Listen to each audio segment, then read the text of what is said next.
والتذكير والنفع والانتفاع والإفادة والاستفادة والحث على التمسك بكتاب الله وسنة رسوله والدعاء إلى الهدى والدلالة على الخير ابتغاء وجه الله ومرضاته وقربه وثوابه سبحانه وتعالى وصلى الله على سيدنا محمد وعلى آله وصحبه وسلم والحمد لله رب العالمين. السلام عليكم ورحمة الله وبركاته. قال المصنف الحبيب الإمام أحمد بن زين الحبشي رضي الله تعالى عنه وأرضاه ونفعنا به وبعلومه في الدارين آمين رضي الله عنكم. Melanjutkan pengajian kitab Risalatul Jami'ah karya Al-Habib Ahmad bin Zain Al-Habsyi, yang mudah-mudahan sebagaimana Allah ridhoi beliau, Allah ridhoi kita semuanya. Sebagaimana Allah jadikan ilmu beliau manfaat, Allah jadikan ilmu kita pula manfaat, zahir batin dunia sampai ada di akhirat. Amin ya rabbal alamin. Wa tawaful wada, dan termasuk daripada wajib-wajibnya haji yang kalau kita tinggalkan tanpa ada uzur kita kena dosa dan kita wajib bayar dam, walaupun tidak mempengaruhi daripada keabsahan haji. Wajib dilakukan. Kalau nggak dilakukan tanpa ada uzur, tanpa ada alasan syar'i, dosa. Wajib bayar dam. Sekalipun tidak dilakukan, tetap sah hajinya. Itu bedanya antara wajibnya haji sama rukunnya haji. Tawaful wada, tawaf selamat tinggal. Tawaf itu ada 3 macam. Pernah saya bahas. Ada yang namanya tawaf rukun, tawaf wajib, tawaf ifadah namanya. Tawaf ifadah wajib. Kalau nggak kita lakukan, nggak sah hajinya kita atau umrohnya kita. Wajib kita lakukan. Adapun tawaf qudum sifatnya sunnah. Tawaf selamat datang. Pertama kali kita masuk ke kota Mekah, kemudian kita melaksanakan yang namanya tawaf qudum. Tawaf qudum nggak harus pakai pakaian ihram. Tapi kalau tawaf ifadah, tawaf wajib, tawaf rukun wajib pakai pakaian ihram karena itu berada di dalam ibadah haji atau umroh. Begitu juga dengan tawaf wada harus pakai pakaian ihram karena memang tawaf wada ini setelah kita semua melakukan semua daripada rentetan rangkaian ibadah haji atau umrohnya kita sudah halak. Nah, sebelum kita keluar dari kota Mekah untuk pulang, kita tawaf wada, tawaf selamat tinggal. Kalau tawaf qudum hukumnya sunnah, kalau tawaf ifadah hukumnya rukun, kalau tawaf wada hukumnya adalah wajib. Sebagaimana sabda baginda besar Habibuna Muhammad sallallahu alaihi wa ala alihi wasallam, beliau mengatakan umiran nasu ayyakuna akhiru ahdihim bil bait illa annahu khuffifa 'anil haid. Manusia umatku ini diperintah oleh Allah Subhanahu wa taala akhir dari pekerjaan mereka ada di kota Mekah adalah bil bait. Maksudnya apa? Ya tawaf. Ada tawaf selamat datang sebagai penghormatan, ada tawaf selamat tinggal juga sebagai penghormatan. Kecuali perempuan yang sedang haid atau nifas, tidak diwajibkan bagi mereka untuk melakukan tawaf wada. Tapi laki-laki nggak ada alasan untuk meninggalkan tawaf wada. Mau dia dalam ibadah haji mau pulang ke Indonesia, mau dia dari ibadah umroh mau pulang ke Indonesia, atau orang Mekah asli mau keluar kota yang jarak dari Mekah ke kota yang dia tuju lebih daripada masafatul qasr, hitungannya kurang lebih 87 kilo, lebih daripada itu. Misal dari penduduk Mekah mau pergi kota Madinah, pendapat dalam mazhab Syafi'i yang muktamad wajib bagi dia untuk tawaful wada walaupun penduduk Mekah. Makanya jangan heran kalau kita ngeliat di TV misalnya kan, kok ada orang tawaf nggak pakai pakaian ihram. Nah, satu di antara dua, kalau nggak tawaf qudum, tawaf wada. Jadi tawaf wada ini tidak hanya wajib bagi orang yang ibadah haji dan umroh saja. Siapapun yang mau keluar dari kota Mekah, yang penting jarak dari kota Mekah ke kota tujuannya itu lebih daripada 87 kilo. Hitungan masafatul qasr. wajib bagi dia untuk tawaf wada. Ini pendapat mu'tamad dalam mazhab Syafi'i. Ada pendapat yang mengatakan bahwa tawaf wada itu nggak wajib kecuali hanya bagi orang yang melaksanakan haji atau umrah. Pernah nggak terpikir kita, loh, kalau memang tawaf wada wajib bagi siapapun, mau haji, mau umrah, atau penduduk asli kota Mekah, masuk aja nggak apa-apa. Mari nggak apa-apa, biar enak. Nah, pernah nggak terpikir kita, kalau ada orang tawaf, kalau ada orang haji, umroh, atau siapapun yang mau keluar kota dari kota Mekah, wajib untuk tawaf wada. Kan seharusnya tawaf itu penuh terus. Bayangkan kalau ada penduduk asli Mekah yang mau keluar kota aja 100 kilo, wajib kan mereka untuk tawaf wada. Nah, kenapa kok kita lihat kenyataannya nggak penuh? Padahal orang yang mau keluar kota ya jumlahnya banyak pastinya, ribuan, ratusan ribu. Tapi kok nggak penuh ya? Karena mereka tidak ikut mazhab Syafi'i. Nah, dalam satu pendapat dikatakan pendapat Al-Imam Malik bin Anas bahwa yang namanya tawaf wada adalah sunnah. Seandainya penduduk Mekah itu mazhabnya Syafi'i, wajib penuh terus tawaf. Tapi karena mereka tidak ikut mazhab Syafi'i, melainkan ikut mazhab Maliki mungkin, maka mereka berpendapat tidak wajib. Bahkan dalam pendapat mazhab Syafi'i sendiri ada pendapat yang dhaif, bukan pendapat yang kuat, bukan pendapat yang mu'tamad, yang disepakati oleh mayoritas ulama, bukan. Ada pendapat yang mengatakan bahwa tawaf wada itu tidak wajib, sebagaimana pendapat Imam bin Anas. Nah, khilaf di antara ulama. Tapi kita sebagai penganut mazhab Syafi'i, wajib kiranya buat kita untuk mengikuti mazhab Syafi'i, dan pendapat yang paling kuat ada di situ. Tawaf wada wajib, baik orang yang sedang melaksanakan ibadah haji, umroh, atau siapapun. Dosa bagi kita kalau kita meninggalkan kota Mekah dalam keadaan belum melaksanakan tawaf wada. Dan wajib setelah kita melaksanakan tawaf wada untuk segera keluar dari kota tersebut. Kenapa? Perintah daripada Allah melalui lisan mulia Rasulullah SAW. Jadikan aktivitas terakhir kita di kota Mekah adalah tawaf. Jadi kalau kita masih mau punya kesibukan, misal mau beli oleh-oleh dulu, jangan tawaf dulu baru beli oleh-oleh. Akhirnya kalau udah tawaf wada, beli oleh-oleh, dia wajib mengulangi tawaf wada. Kenapa? Berarti aktivitas terakhir dia ada di Mekah, bukan tawaf, tapi beli oleh-oleh. Mau silaturahmi ke rumah saudara, ke rumah teman misalnya, ya silaturahmi dulu. Selesai semuanya, ringkes-ringkes barang ada di hotel, siap mau keluar dari kota Mekah, baru tawaf. Kalaupun dari setelah tawaf dia nggak langsung keluar dari kota Mekah selama tidak lebih daripada ukuran orang sholat jenazah, selama tidak lebih daripada ukuran waktu yang dibutuhkan orang untuk melaksanakan sholat jenazah, maka nggak wajib untuk mengulangi tawaf wada. Tapi kalau setelah dia tawaf wada, dia kembali ke hotel, masih ada kesibukan, mungkin ini, mungkin itu, lebih daripada ukuran waktu yang dibutuhkan orang mau sholat jenazah, maka hukumnya dia wajib mengulangi tawaf wada. Nah, dikecualikan pula kalau setelah tawaf wada dia nggak langsung beranjak dari kota Mekah. Kenapa? Pas azan, wis tak sholat dulu eman-eman, baru setelah itu dia perlu dapat. Nggak apa-apa kalau begitu, nggak wajib mengulangi tawaf wada. Ada beberapa yang memang dikecualikan. Setelah tawaf wada kan kita sunnah untuk sholat sunnah tawaf namanya, sholat sunnah tawaf. Setelah sholat sunnah tawaf kan kita juga dianjurkan untuk memperbanyak doa.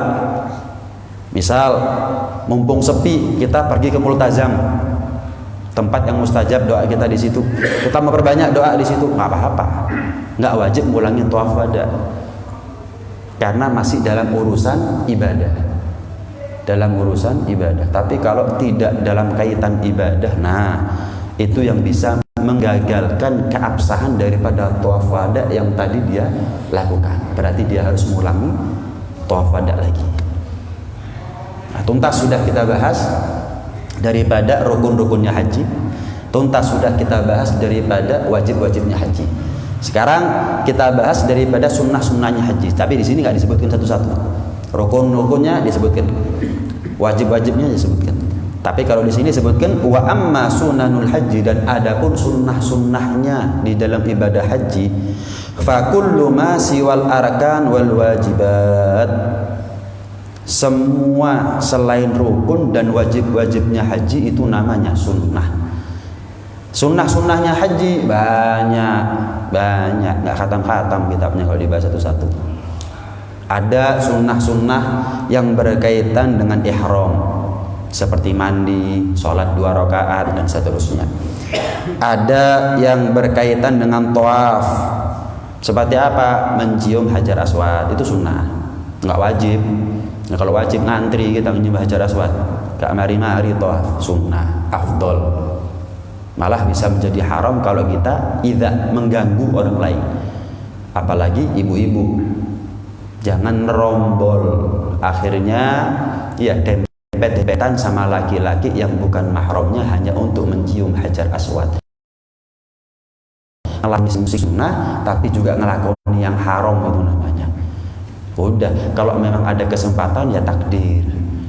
Kalau nggak dapat kesempatan karena rame, ya sudah, yang penting dia dapat pahalanya. Kenapa? Lah ingat kok dia kepingin, cuman nggak takdir. Kenapa? Lah kalau saya ngotot, iya dempet-dempetan sama laki-laki yang bukan mahramnya, haram hukumnya. Terjadi yang namanya ikhtilat, percampuran antara laki dengan perempuan yang tidak semestinya. Laki dan perempuan yang masing-masing tidak ada hubungan yang halal, bukan mahram, bukan suami, bukan istri, bukan saudara dan seterusnya. Nah, ada sunnah-sunnah yang berkaitan dengan sa'i. Seperti apa? Seperti naik ke bukit Sofa seukuran orang berdiri. Sebetulnya kita selangkah 2 langkah naik ke bukit Sofa sudah cukup, tapi afdolnya teruskan. Jarak kurang lebih 1,5 meter kita naik. Begitu juga kalau kita sampai di Marwah, jangan cuma 1 langkah 2 langkah, walaupun itu cukup untuk menggugurkan kewajiban sa'inya kita. Tapi teruskan sampai naik seukuran orang berdiri. Berarti kan 1,5 meter sampai 2 meter maksimal. Baru setelah itu melanjutkan Sofa Marwah, demikian seterusnya. Ada sunnah-sunnah yang berkaitan dengan wukuf di Arafah. Seperti apa? Memperbanyak tahlil, kalimat la ilaha illallah, memperbanyak takbir, Allahu akbar, Allahu akbar, memperbanyak tasbih, tilawatul Quran maksudnya, wassalah ala nabi sallallahu alaihi wasallam, wal buka, nangis, wa taharah, menjaga kesucian, kemudian berburus di syams, berada, jangan ngiyup kalau wukuf, jangan ngiyup, wis cukup nih, wis cukup kita ngiyup di mana-mana. Kalau sudah wukuf justru cari tempat yang panas, al-buruz li syams, tujuannya ya itu adalah tempat yang paling tepat buat kita untuk merendahkan diri di hadapan Allah Subhanahu wa taala. Tempat yang paling pas untuk kita mengaku banyak salah dan dosa kepada Allah Subhanahu wa taala. Dengan banyaknya keringat yang berkucuran dari tubuhnya kita, itu juga menjadi satu alasan, satu bahan buat kita untuk merenung. Ini belum tenggelam karena keringatnya sendiri. Nanti di mahsyar ada orang itu tenggelam dengan keringatnya sendiri, bahkan tenggelam dengan darah dan nanahnya dia sendiri. Jadi panasnya dia membuat dia berpikir tentang panasnya matahari nanti ada di mahsyar, panasnya neraka dan seterusnya. Itu penting buat kita, ya, itu penting buat kita. Apalagi sudah nggak terlalu putih terus ngiyup, ya, sudah nggak terlalu putih terus ngiyup, ya, sudah mentok, sudah nggak usah ngiyup juga tetap. Nah, ada satu hadis qudsi Allah Subhanahu wa taala berfirman, "Wa ma tagarraba ilayya 'abdi." Tidaklah seorang hambaku mendekatkan dirinya kepadaku, mencari ridhaku, mencari rahmatku, mencari ampunanku bi syai'in ahabba ilayya mimma aftaradtu alaih. Tidak ada amalan yang paling besar nilai pahalanya, yang paling dicintai oleh Allah Subhanahu wa taala, yang bisa membuat kita semakin dekat kepada Allah, yang lebih afdol daripada kewajiban-kewajiban. Tidak ada. Paling afdolnya ibadah apa yang wajib. Sholat 5 waktu, puasa Ramadan, zakat, kemudian haji bagi yang mampu. Ini paling afdolnya ibadah. Kita kalau melaksanakan kewajiban, itu berarti kita sudah mengendarai satu kendaraan yang paling cepat. Yang bisa buat dengan Allah Subhanahu wa taala. Kenapa kok fardu itu lebih afdol daripada sunnah? Kenapa sesuatu yang wajib kok lebih utama daripada apa yang sunnah? Karena keadaan daripada ibadah wajib, ibadah fardu itu lebih sempurna daripada ibadah sunnah dipandang dari segi bagaimana Allah berikan pahala yang besar bagi yang melaksanakannya, dan mengancam dengan dosa yang besar bagi yang meninggalkannya. Beda sama sunnah. Beda sama sunnah. Kalau sunnah Allah kasih pahala, kalau ditinggalkan nggak kasih dosa, nggak ada akibat dosa. Kalau ini diancam yang fardu, yang sunnah nggak ada ancaman, ya berarti antara fardu sama sunnah lebih afdol fardu. Antara fardu, kewajiban-kewajiban daripada apa-apa yang sunnah, lebih afdol apa yang fardu. Bahkan dalam sebuah riwayat dia katakan, anna thawabal fardhi ya'jilu thawaban nafli bisa'ina darajah. Kemuliaan kefarduan, kewajiban dibandingkan dengan kemuliaannya perkara-perkara yang sunnah itu 70 kali lipat. 70 kali lipat, persis dengan sabda Rasulullah sallallahu alaihi wasallam ketika bulan Ramadan, man tagarraba fihi bi khaslatin minal khair kana kaman adda faridatan fi ma siwa. Barang siapa yang melakukan ibadah sunnah di bulan Ramadan, Allah kasih dia pahala wajib. Ibadah sunnah dikasih pahala wajib. Wa man adda faridatan fihi kana kaman adda sab'ina faridatan fi ma siwa. Dan barang siapa yang melakukan ibadah wajib di bulan Ramadan, Allah kasih pahala kepada dia seperti orang melakukan ibadah wajib 70 kali lipat di luar bulan Ramadan. Dari sini bisa kita pahami terpaut jarak antara yang fardu dengan yang sunnah ini 70 derajat, 70 kali lipat. Yang sunnah dikasih pahala 1, kapan kita melaksanakan ibadah wajib dikasih pahala 70. Semakin jelas, semakin terang, semakin kita paham perkara yang fardu itu lebih afdal daripada perkara yang sunnah. Wala yazalu abdi, lanjutan hadisnya, dan senantiasa hamba tersebut yaqarrabu ilayya bin nawafil, mendekatkan dirinya nggak cukup dengan apa yang wajib, tapi dengan yang sunnah. Mendekatkan dirinya bukan hanya dengan modal kewajiban-kewajiban yang dia kerjakan, nggak cukup, tapi terus dia termotivasi untuk menjadi orang yang paling dekat dengan Allah, untuk menjadi kekasihnya Allah, orang yang diridhoi oleh Allah dengan tambahan modal yang namanya nawafil, perkara-perkara yang sunnah, hatta uhibbah, sampai akhirnya aku cinta sama dia. Jadi syarat kita ingin dicintai oleh Allah itu adalah dengan mengerjakan apa yang sunnah.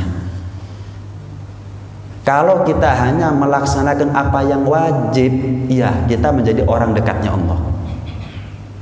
Tapi kalau kita juga melaksanakan ibadah yang sunnah, kita bukan hanya menjadi orang yang dekat dengan Allah, tapi menjadi orang yang dicintai sama Allah. Ya memang orang yang dekat dengan Allah dicintai sama Allah. Orang yang dicintai sama Allah ya dekat sama Allah. Cuman beda Kapasitasnya berbeda, ada jarak. Ini cuma wajib tok modalnya. Ini bukan hanya yang wajib tapi sunnah. Lebih dekat yang mana kira-kira? Lebih dicintai sama Allah yang mana? Dan Allah kalau sudah cinta sama seorang hamba, Allah panggil Jibril, ya Jibril, inni uhibbu fulanan fa'ahibbah. Jibril, aku umumkan kepada kamu, aku ini cinta sama fulan. Aku ini cinta sama fulan. Kamu wahai Jibril wajib cinta sama fulan. Nurut Jibril. Maka Jibril mencintai fulan. Jibril ketika tahu Allah cinta sama fulan dan Allah wajibkan dia untuk cinta sama fulan, Jibril menyeru kepada ahlus sama, kepada peluang malaikat. Ya malaikat Allah, innallaha qad ahabba fulanan. Ketahuilah para malaikatnya Allah bahwa Allah cinta sama fulan. Fa fulan tadi itu, aku aja diperintah sama Allah wajib untuk cinta, kalian wajib cinta kepada fulan. Kalau sudah penduduk langit cinta sama fulan, yudha'u lahul qabul fil ard. Allah hamparkan yang namanya qabul, mudah diterima oleh penduduk bumi. Mudah diterima oleh penduduk bumi. Kalau sudah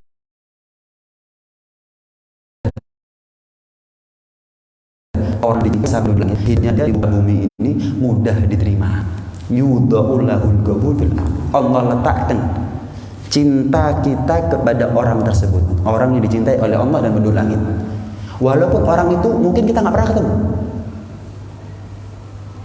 walaupun orang itu meninggalnya ratusan tahun yang lalu bahkan, tapi kita dengar ceritanya tok, kepingin niru rasanya, terinspirasi kita. Walaupun orang itu nggak secara langsung ngasih manfaat kepada kita, tapi kita mendapatkan manfaat yang banyak dari dia walaupun nggak secara langsung. Wah, kalau sudah yang namanya cinta, Allah letakkan dalam hati kita untuk cinta sama seseorang, nggak ada yang bisa nolak. Sehingga kita sama orang tersebut mudah untuk menerima, walaupun kita nggak hidup sezaman. Contoh siapa? Rasulullah, sahabat, tabi'i, ulama, orang-orang soleh, aulia. Kita dengar nama-namanya tok, kita cuma dengar cerita-ceritanya tok, tapi karena Allah letakkan cinta kita kepada mereka, dan itu ada keberuntungan buat kita. Cintanya kita kepada Nabi itu keberuntungan buat kita, bukan keberuntungan buat Nabi. Cintanya kita kepada sahabat itu keberuntungan buat kita, bukan keberuntungan buat sahabat. Cukuplah bagi sahabat dicintai oleh Nabi, cukuplah bagi Nabi dicintai oleh Allah Subhanahu wa ta'ala. Nggak butuh cintanya kita. Kadang-kadang kita ini cintanya sama sahabat, tapi kadang-kadang juga cintanya sama orang fasik, orang munafik, orang fajir. Tapi kalau sahabat dicintai sama Nabi, Nabi dicintai sama Allah, nggak butuh sama cintanya kita. Kita yang butuh cinta sama mereka. Ulama cukup dicintai oleh sahabat. Kita yang butuh cinta kepada ulama, aulia, orang-orang resman. Kita yang butuh kepada mereka. Al-mar'u yuhsyarul mar'u ma'a man ahab. Orang itu akan dikumpulkan nanti di akhirat bersama orang yang dicintainya.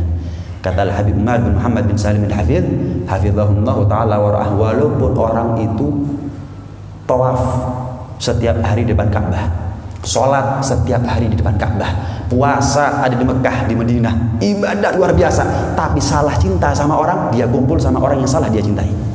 Bayangkan. Jadi cinta sama orang itu pengaruhnya besar. Kalau pengaruhnya nggak besar, nggak disabdakan sama Nabi SAW.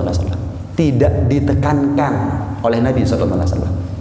Apalagi kita, sholatnya bukan di Ka'bah, haji belum tentu takdir, umroh belum tentu takdir.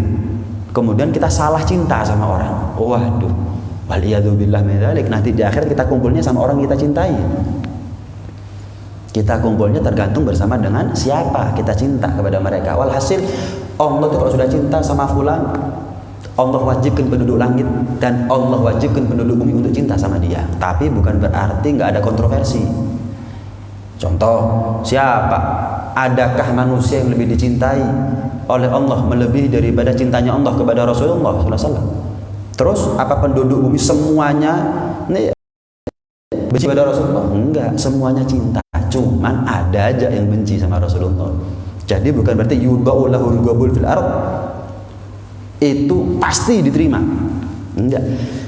Ya Rasulullah makhluk yang paling dicintai oleh Allah. Abu Jahal, Abu Lahab, banyak yang benci sama Rasulullah, banyak yang nggak seneng sama Rasulullah. Tapi kebencian tersebut tidak menghapuskan cinta seseorang kepada orang yang dicintai oleh Allah Subhanahu wa taala. Kecintaan kita kepada Nabi tidak terpengaruh oleh kebencian siapapun kepada Rasulullah sallallahu alaihi wasallam. Nabi itu bukan kemudian kita diem malah kita marah. Tanda cinta kita kepada Rasulullah sallallahu alaihi wasallam. Abu Jahal, Abu Lahab, ya, meneror Rasulullah walaupun kita nggak hidup sezaman dengan Rasulullah, nggak kita dapatkan manfaat langsung dari Rasulullah, tapi kita ono rasa gak terima tetap kepada Abu Jahal, Abu Lahab. Kok tega Nabi diidoni, kok tega Nabi dibalang kotoran, dilempar kotoran, kok tega Nabi itu diancam bunuh padahal ponakane dewi, padahal Nabi itu nggak pernah salah. Ada rasa getem-getem kita. Nah, itu tanda bahwa kita cinta sama Rasulullah sallallahu alaihi wasallam. Naam.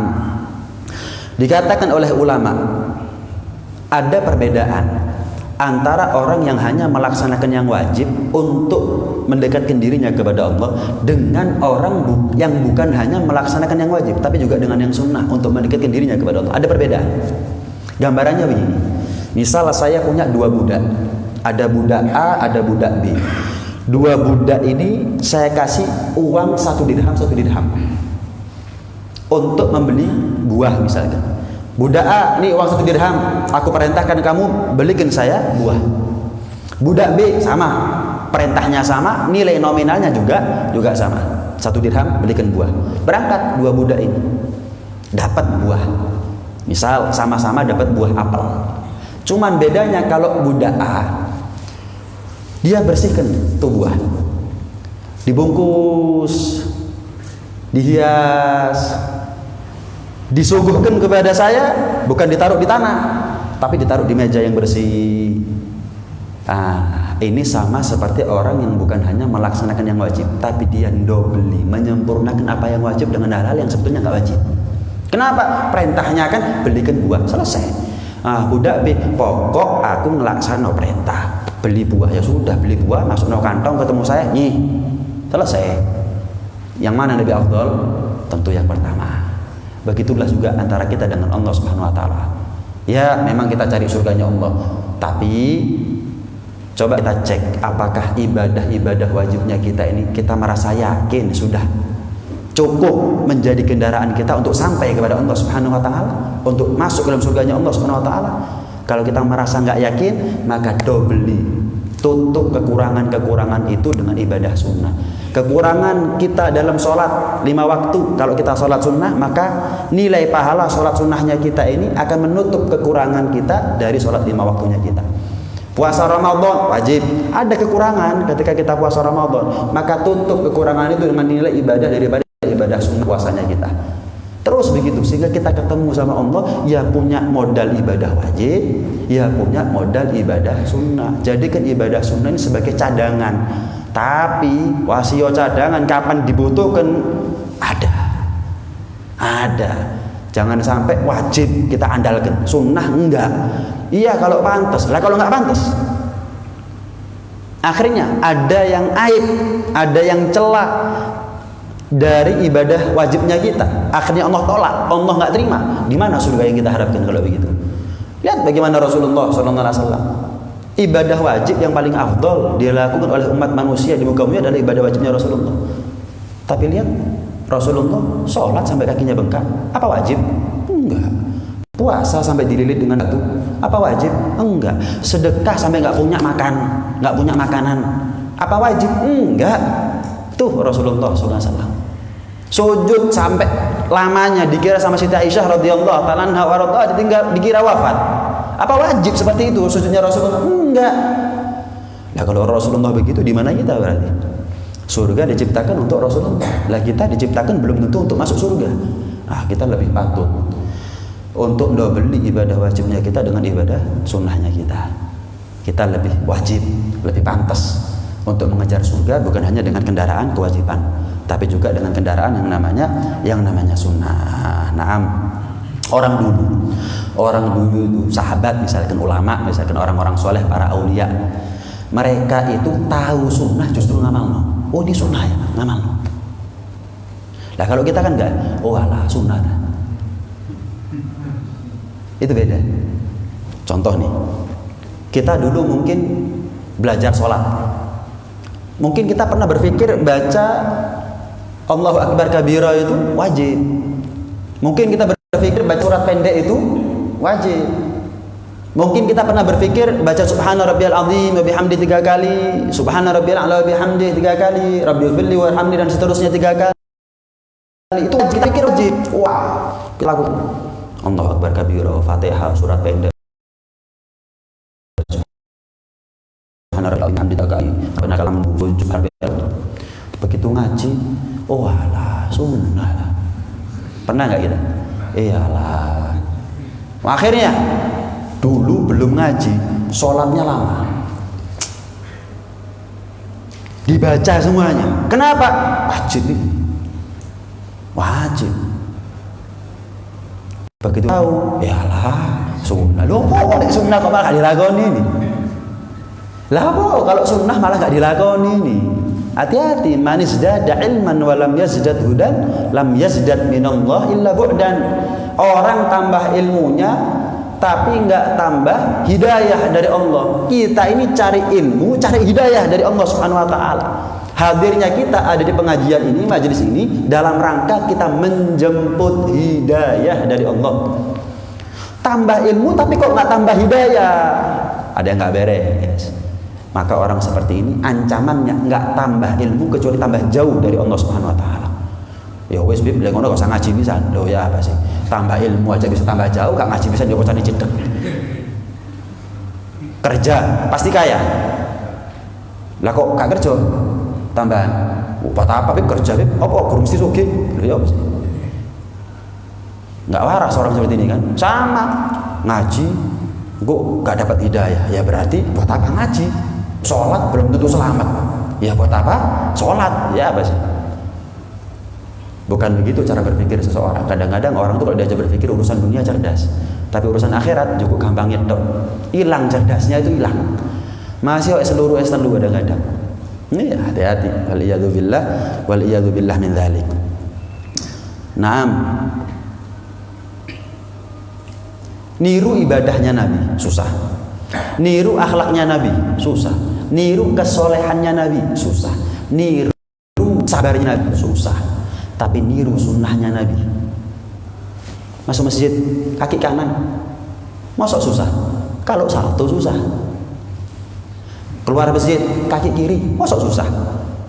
Lah kalau disuruh kepala duluan itu susah. Enggak. Kita kadang-kadang kalau punya kemiripan dengan orang yang kita kagumi, kita senang. Wah bajunya sama, wah celananya sama, wah arlojinya sama, wah sandalnya sama, wah kok lebih artis. Kita punya kebanggaan. Di mana letak kebanggaan kita ketika kita melakukan sesuatu yang mirip dengan paling afdal makhluk di muka bumi? Saya masuk masjid ini persis dengan caranya Rasulullah masuk masjid. Waduh, mirip sama Rasulullah.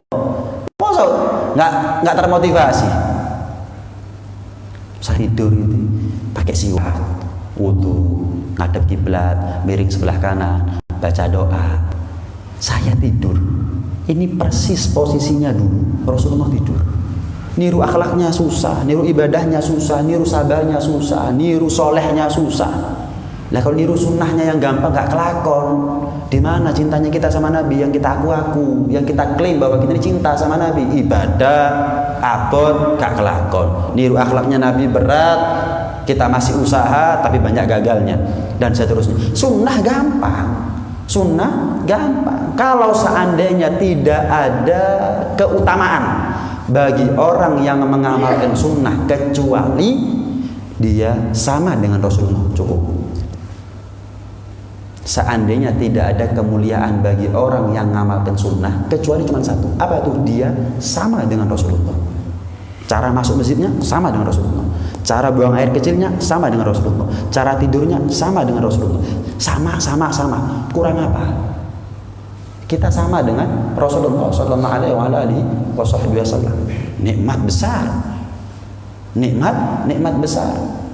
Masa kita nggak termotivasi untuk bagaimana caranya kita niru Rasulullah Sallallahu Alaihi Wasallam. Hanya saja jangan sampai kita ini bingung sama yang sunnah, tapi yang fardu ketinggalan. Dikatakan oleh ulama, man syaghalahul fardu anin nafli fahuwa ma'dzur. Barang siapa yang sibuk karena urusan yang wajib sampai-sampai nggak sempet ngelakoni apa yang sunnah. Misal puluhan tahun nggak sholat, taubat kepingin sholat, wajib kodok. Wah, karena dia kewajiban kodoknya banyak, utangnya banyak, dia nggak sempat sholat sunnah. Ini namanya ma'dzur, ditoleransi, wajar. Yang celaka itu orang yang kedua, orang yang sibuk dengan perkara yang sunnah tapi dengan cara ninggano yang wajib. Ini namanya bukan ma'dzur, tapi maghrur. Apa maghrur? Tertipu. Lah kalau modal nggak punya, gimana caranya dia dapat untung? Lah kalau pondasi nggak ada, gimana caranya dia mau bangun? Lah kalau fardunya dia tinggalkan, dia ngelakoni apa yang sunnah, gimana caranya dia bisa membangun sunnah? Gimana caranya dia dapat untung dari ibadah yang sunnah? Nggak bisa. Nah karena itu cek, saya ini termasuk orang yang punya kewajiban, qadha sholat banyak, utang puasa banyak, sehingga kalau kita dalam keadaan seperti itu, qadha, habiskan tenaganya kita, umurnya kita untuk qadha. Kenapa? Utang lebih wajib daripada sedekah. Ibadah sunnah ibarat sedekah. Untuk siapa? Ya untuk diri kita sendiri. Wajib. Utang, ya itu lebih wajib daripada sedekah. Kita punya utang sama Allah, ya bayar dulu, baru bicara yang sunnah. Walaupun ada pendapat yang mengatakan bahwa berjalan beriringan gak ada masalah antara yang wajib dengan yang sunnah. Saya punya kewajiban qadha sholat banyak, tahunan saya nggak sholat. Ya sholat wajib, ya sholat sunnah. Dua-duanya kelakon, nggak apa-apa. Walaupun pendapat Al-Imam Al-Ghazali mengatakan orang itu kalau selagi dia punya kewajiban qadha sholat, qadha puasa, ngelakoni sholat sunnahnya nggak diterima Imam Ghazali. Ngelakoni puasa sunnah, padahal dia punya utang puasa Ramadan, puasa wajib, maka puasa sunnahnya nggak diterima. Itu Imam Ghazali. Artinya apa? Selagi punya utang, sahur utangi. Jangan ngomong yang sunnah dulu. Ini lebih wajib, ini lebih penting. Kita akan ditanya sama Allah, ini bukan urusan sunnah. Ini yang pertama kali ditanya oleh Allah Subhanahu wa taala. Walaupun ada pendapat ulama yang mengatakan habiskan waktunya untuk ibadah yang wajib, qadha tadi itu. Tapi nggak apa-apa kalau kita ambil kesempatan sebagian daripada kesibukan kita, daripada umurnya kita, daripada visinya kita untuk juga melakukan yang sunnah. Ada pendapat yang mata itu. Nah, silakan kita ikut pendapat yang mana. Terakhir, orang itu kalau sudah dicintai sama Allah Subhanahu wa taala, maka matanya dijaga oleh Allah. Telinganya dijaga oleh Allah, nggak ngelihat kecuali apa yang halal. Jadi kita ini kalau lebih mudah, ya Allah, kita ini kalau lebih mudah malah kita maksiat, itu tanda kalau kita belum jadi walinya Allah.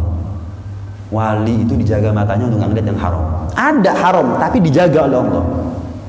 Untuk nggak sampai ngelihat yang haram. Ada kesempatan untuk ngelihat yang haram, tapi dijaga, dipalingkan oleh Allah Subhanahu wa taala, diselimurno, dialihkan sama hal-hal yang manfaat yang lainnya.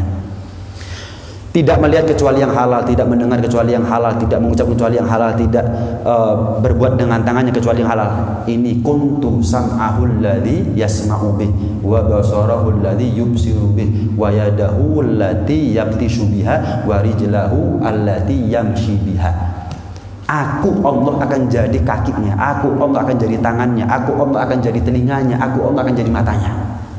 Maksudnya gimana nih Allah jadi matanya kita, telinganya kita?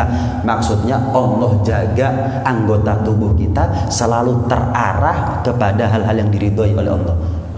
Kalau kita sudah dicinta sama Allah, dijaga fisiknya kita, jasmaninya kita dari hal-hal yang haram, maka apapun yang kita minta dikasih. Kita minta apapun dikasih oleh Allah. Ini karamat, dumani makbul. Doanya secepat kilat dijabah dari Allah Subhanahu wa taala. Wali kan begitu, minta apa langsung dikasih, karena begitu dicintainya dia oleh Allah Subhanahu wa taala. Minta perlindungan dikasih oleh Allah Subhanahu wa taala. Dia ceritakan sebagai penutup, ya, di zaman satu sahabat, namanya sahabat tersebut adalah Al-Ala ibnul Hadrami. Al-Ala ibnul Hadrami ini sahabat yang pernah menjadi gubernur Bahrain di zaman hidup Rasulullah SAW. Meninggal Rasulullah, tetap dia menjadi gubernur Bahrain ada di zaman kekhalifahan Sayyidina Abu Bakar. Meninggal Sayyidina Abu Bakar, diganti Sayyidina Umar, tetap Al-Ala ibn al-Hadrami menjadi gubernur Bahrain. Meninggal di zaman kekhalifahan Sayyidina Umar bin Khattab. Nah, Al-Ala ibn al-Hadrami pernah sekali waktu diutus oleh Rasulullah untuk perang. Rasulullah nggak ikut saat itu. Sampai di satu padang pasir ngelak, persediaan air habis. Ada sudah. Tapi sahabat, nggak ada sahabat yang dibenci sama Allah, nggak ada sahabat yang tidak dicintai oleh Allah Subhanahu Wa Taala. Setelah Rasulullah, manusia yang paling dicintai oleh Allah adalah sahabat. Wah, sahabat Al-Ala ya, berdoa kepada Allah, Allahumma ya Alim ya Halim ya Ali ya Azim, inna abiduk wa fi sabilik, nugatil aduwak fasqina ghaithan nashrab minhu wa natawadda wa la taj'al li ahadin fihi nasiban ghairana. Ya Allah, kami ini hamba-Mu. Kami keluar dari rumah meninggalkan anak istri di jalan fisabilillah. Kami perang melawan musuh-musuh orang kafir. Ya Allah, berikan kepada kami air. Berikan kepada kami air sehingga kami bisa minum dari air tersebut, kami bisa wudhu dari air tersebut, dan jangan Engkau jadikan bagian daripada air tersebut untuk selain kami. Untuk selain kami, berikan kepada kami. Subhanallah, jalan sekian meter, tahu-tahu ada danau. Tahu-tahu ada danau. Minum, wadah-wadahnya air dipenuhi semuanya, ibarat botol, galon semuanya dipenuhi semuanya. Wudu, sholat, puas semuanya, berangkat. Gak lama ada orang lain yang lewat daerah tersebut, nggak menemukan apa-apa. Jadi seolah-olah yang namanya danau tadi itu dadaan diciptakan oleh Allah untuk khusus Al-Ala ibnul Hadrami dan rombongan para sahabat. Selain beliau nggak dapat. Bayangkan itu, karomah ini namanya. Cuman jangan tertipu dengan karomah. Wali itu ukurannya bukan karomah. Wali itu bukan karena dia bisa terbang. Enggak. Wali itu bukan karena dia bisa jalan di atas air. Bukan itu tolak ukurnya. Wali itu bisa daun jadi uang, air jadi susu, bukan itu. Kemarau, minta beras, hujan, mororo. Itu bukan tolak ukur barometer utama seseorang dikatakan wali. Kalau kita melihat ada karomah yang dimiliki oleh seseorang, jangan keburu kita wali. Coba dilihat apakah dia sesuai dengan syariat atau tidak. Dia melaksanakan apa yang wajib, dia sempurnakan dengan apa yang sunnah, dan apakah dia menjauh daripada apa yang haram, dan dia juga anti dengan apa yang makruh. Itu syarat menjadi wali. Yang wajib dalam satu kitab dikatakan nggak mungkin jadi wali kecuali apa yang sunnah dianggap wajib, apa yang wajib kalau ditinggalkan dia murtad. Nggak bisa menjadi wali kecuali apa yang makruh dianggap haram. Kalau dia melakukan apa yang haram, dia anggap dirinya ini keluar dari Islam. Walaupun sebetulnya hukum realitanya ya enggak, maksiat, dosa, tapi enggak murtad. Tapi wali itu apa yang makruh dianggap haram. Apa yang haram, lek tak lakoni murtad berarti aku. Kurang ajar Gusti Pangeran kok. Apa yang sunnah dianggap wajib. Lah wong dapat cintanya Allah, kok enggak ngenalin yang sunnah, ngerehkan sunnah berarti jangan-jangan. Apa yang wajib sampai ditinggalkan murtad berarti saya.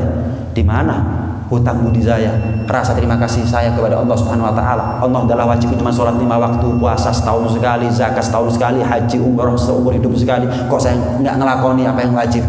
Kurang ajar berarti saya Allah, murtad berarti saya.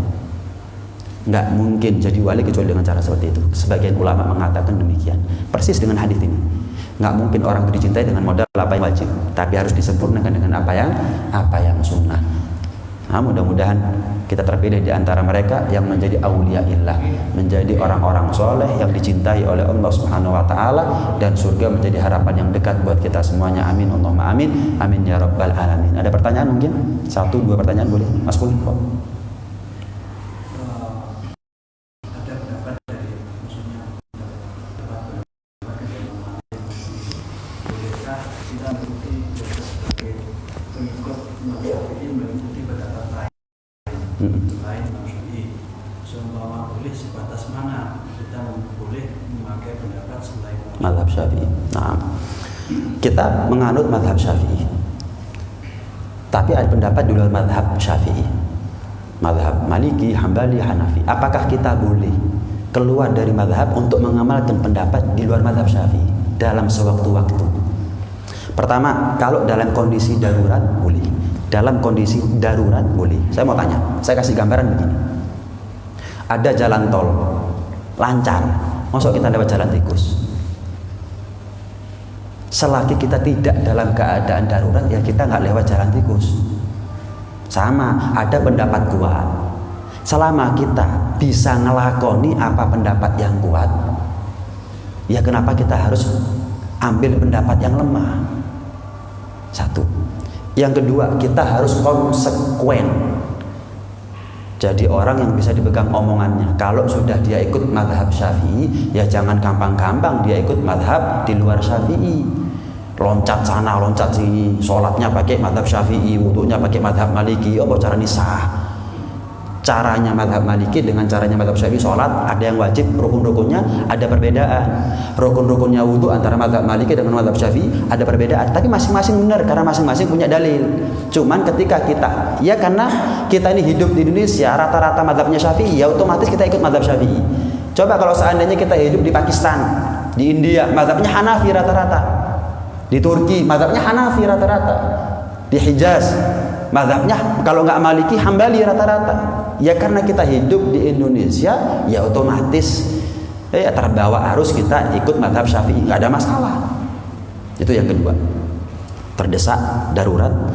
Yang kedua, jangan gampang-gampang juga.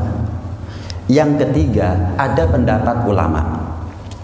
Yang mana yang lebih afdol? Kita ikut pendapat kuat di luar mazhab Syafi'i, atau ikut pendapat lemah tapi masih dalam mazhabnya kita sendiri, mazhab Syafi'i?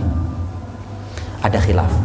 Ada yang mengatakan ikut pendapat lemah di mazhab sendiri lebih afdol daripada kita ikut pendapat kuat di luar mazhab Syafi'i.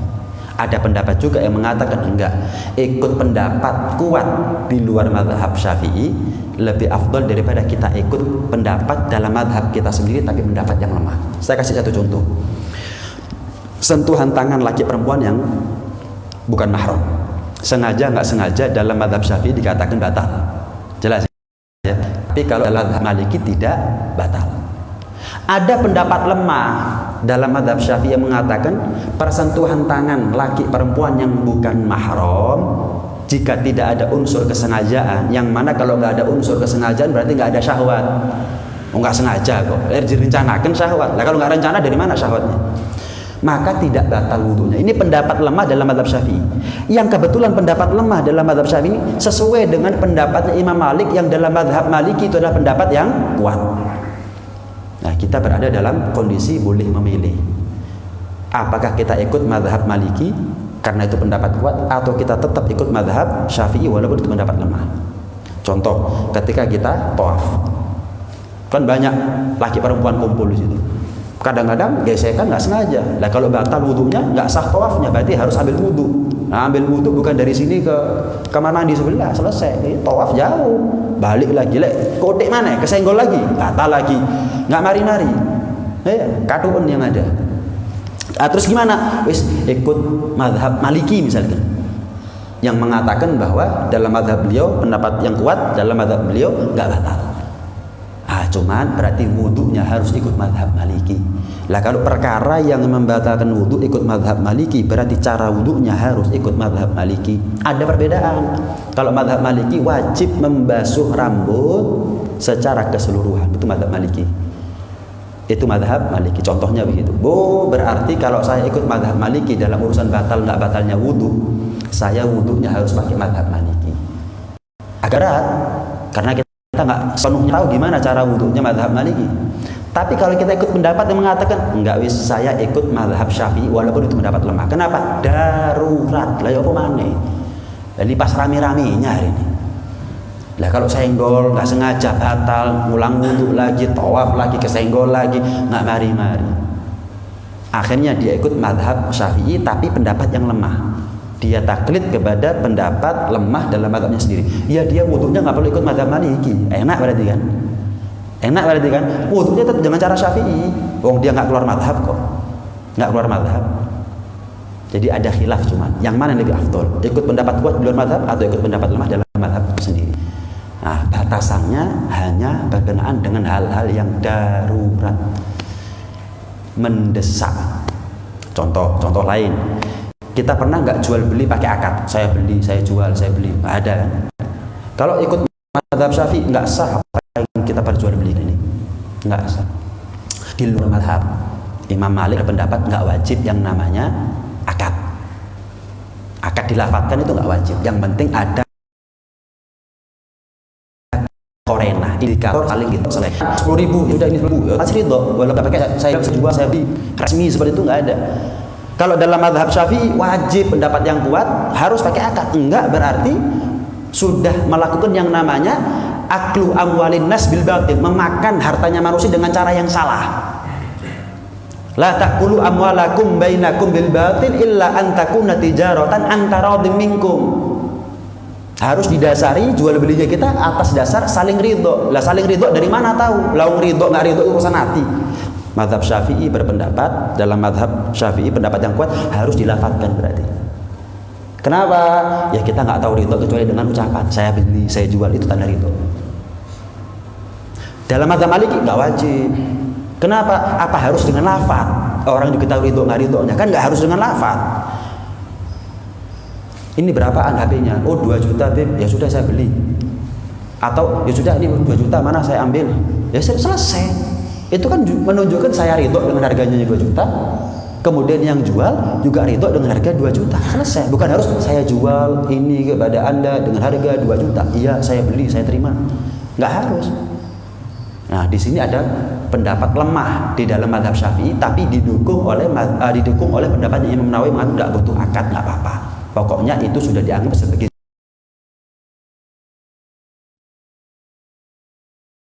jual beli secara uruf manusia yang membahas ini. Nah, cuma yang inti jangan gampang-gampang ngamalkan pendapat yang dhaif, mau dalam mazhab apalagi sampai keluar mazhab, gampang-gampang. Kalau nggak terdesak jangan. Dan ketika kita taklid dengan di luar mazhab, pendapat di luar mazhab, ingat konsekuensinya bukan cuma mengikut selesai, nggak bisa.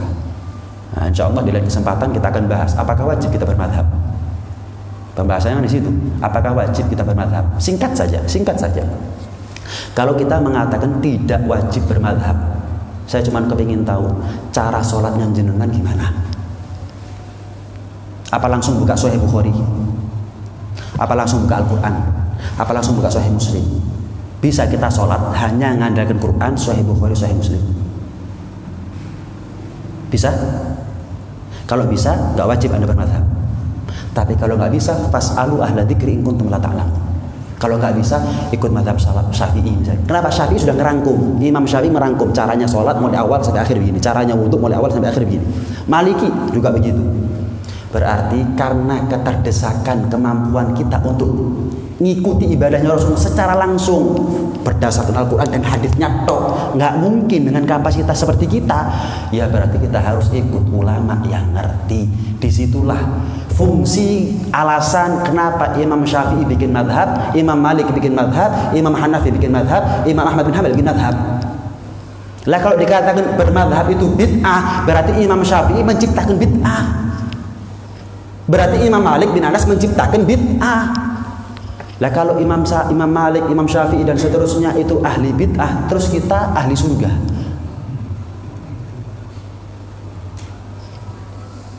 Masuk akal kira-kira. Hukum dasar nggak wajib bermadhab, tapi karena alasan-alasan tertentu yang itu ada pada diri kita, mau nggak mau bermadhab. Orang seperti Imam Syafi'i nggak wajib bermadhab, beliau menciptakan madhab Syafi'i. Tapi beliau sendiri nggak wajib bermadhab. Kenapa? Beliau cukup dengan Al-Quran dan hadis, bisa tahu caranya Rasulullah sholat bagaimana, caranya Rasulullah haji bagaimana, caranya Rasulullah wudhu bagaimana.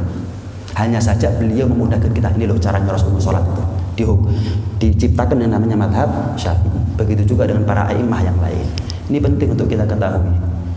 Karena banyak orang mengklaim ahlu sunnah wal jamaah. Ahlu sunnah wal jamaah harus bermadhab karena keterbatasan ilmu yang kita punya. Mau nggak mau. Mau nggak mau. Ini adalah kewajiban. Lah kalau enggak, ada orang mengatakan enggak wajib bermadhab, saya cuma kepingin tahu caranya jenengan sholat ya Allah. Kalau cuma Al-Quran sunnah tok, caranya sholat gimana? Ayo, kan nggak mungkin.